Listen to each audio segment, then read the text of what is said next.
Assalamualaikum warahmatullahi wabarakatuh.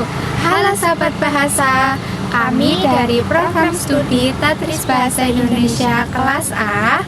Perkenalkan, nama saya Sabrina Maharani dengan NIM 2082514 dan saya Salma Faila Sufa dengan NIM 2082559. Pernah nggak sih kalian ngetik seperti GPP, YGY, dan OTW? Kelihatannya sederhana ya, tapi ternyata di balik kata-kata itu ada fenomena linguistik yang menarik untuk dibahas loh. Nah, pada video kali ini kita akan membahas fenomena fonologi dalam media sosial dan komunikasi digital. Setelah memahami video kali ini, kalian diharapkan memahami bagaimana perubahan bunyi bahasa muncul dalam komunikasi digital sehari-hari. Yuk simak sampai selesai. Yang pertama, menurut Panjaitan 2026, fonologi adalah cabang ilmu linguistik yang mempelajari sistem bunyi bahasa, termasuk cara bunyi diucapkan, disusun, dan berfungsi untuk membedakan makna. Yang kedua, menurut Bangun 2024, dalam lingkungan media sosial, kata-kata yang digunakan mencerminkan kebutuhan untuk berkomunikasi digital seperti di WhatsApp, Instagram, TikTok, dan Twitter. Penggunaan bahasa seringkali mengalami perubahan pengucapan maupun penulisan yang mencerminkan bunyi ujaran dengan cepat dan efisien di dunia online yang cepat dan dinamis ini. Perubahan tersebut terjadi karena penggunaan media sosial ini berkomunikasi dengan lebih cepat, santai, akrab, dan mengikuti tren. Walaupun ditulis dalam bentuk-bentuk bahasa tersebut, sebenarnya menggambarkan cara orang mengucapkan dan dalam kehidupan sehari-hari.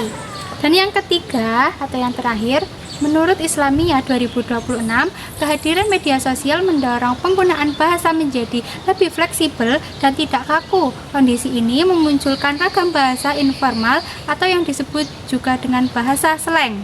Contoh data bahasa Indonesia yang pertama, pada aku capek banget nih menjadi aku capek BGT nih. Kata banget disingkat menjadi BGT, walaupun beberapa huruf dihilangkan, pembaca tetap dapat memahami bunyi dan maknanya karena sudah menjadi kebiasaan dalam komunikasi digital.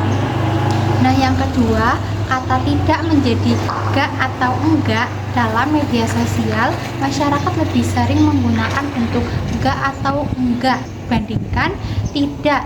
Bentuk ini menunjukkan variasi fonologis yang berasal dari bahasa lisan sehingga memberikan kesan lebih santai dan akrab.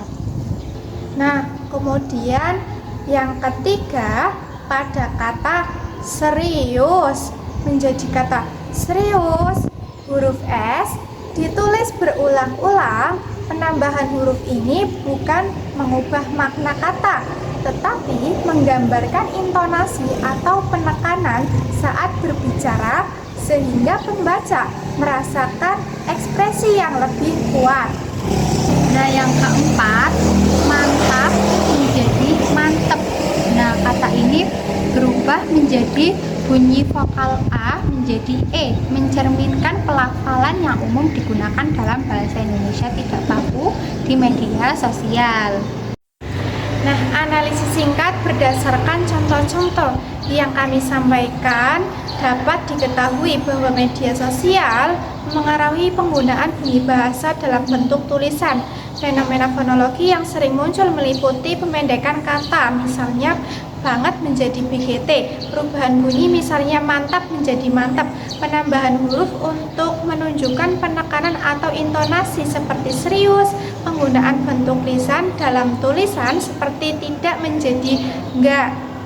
Fenomena ini menunjukkan bahwa bahasa bersifat dinamis dan selalu berkembang mengikuti kebutuhan masyarakat. Namun, penggunaan bentuk Bentuk tersebut sebaiknya disesuaikan dengan situasi dalam komunikasi santai di media sosial. Bentuk tersebut dapat diterima, sedangkan dalam penulisan akademik atau resmi tetap dianjurkan menggunakan bahasa Indonesia sesuai dengan kaidah. Fenomena fonologi dalam media sosial dan komunikasi digital menunjukkan bahwa perkembangan teknologi turut memengaruhi cara masyarakat menggunakan bahasa. Perubahan bunyi yang diwujudkan dalam tulisan bertujuan untuk mempermudah komunikasi, mengekspresikan emosi, dan menciptakan kedekatan antar penutur. Nah, meskipun demikian, kita tetap perlu memahami perbedaan penggunaan bahasa dalam konteks informal dan formal agar komunikasi tetap efektif dan sesuai dengan kaidah bahasa Indonesia. Terima kasih telah menyimak video ini.